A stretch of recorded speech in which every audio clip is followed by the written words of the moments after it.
کہ تیرے ضمیر پہ جب تک نہ ہو نزول کتاب، تیرے ضمیر پہ جب تک نہ ہو نزول کتاب، گرہ کشا ہے ناراضی نہ صاحب کشاف۔ حضرات،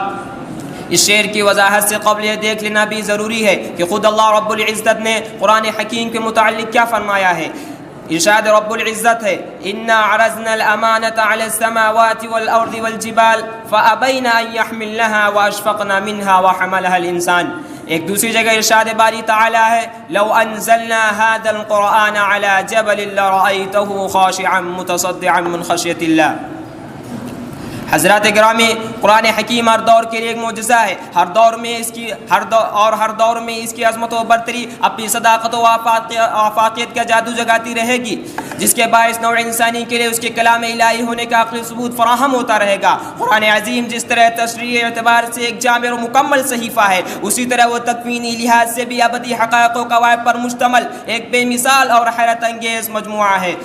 اور اس کا بنیادی مقصد نوع انسانی کی فکری و عملی دونوں میدانوں میں اصلاح اور رہنمائی ہے۔ جہاں ایک طرف یہ فکر و نظر کی اصلاح کرتے ہوئے غلط افکار و عقائد اور بے بنیاد فلسفوں کا مدلل طور پر رد کرتا ہے، تو دوسری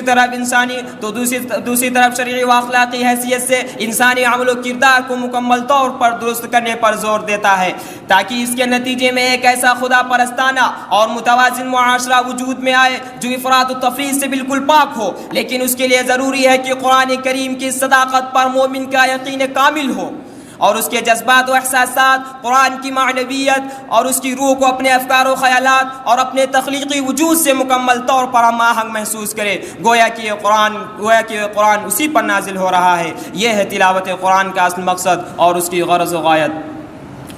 حضرات گرامی، قرآن اپنی بے نظیر ہدایت و رہنمائی کے اعتبار سے بھی ایک معجزہ ہے، اپنے احکام کی جامعیت کے اعتبار سے بھی ایک معجزہ ہے، اپنے عقلی اور منطقی دلائل کے لحاظ سے بھی ایک بے مثال کلام اور معجزہ ہے۔ لیکن اس کا انوکھا اور حیرت انگیز معجزہ جو عصر جدید میں ظاہر ہوا ہے، وہ ہے اس کا وہ علمی اعجاز جو اس کے اسرار و حقائق کی صداقت کی شکل میں منظر عام پر آ کر اپنے جلوے دکھا رہا ہے۔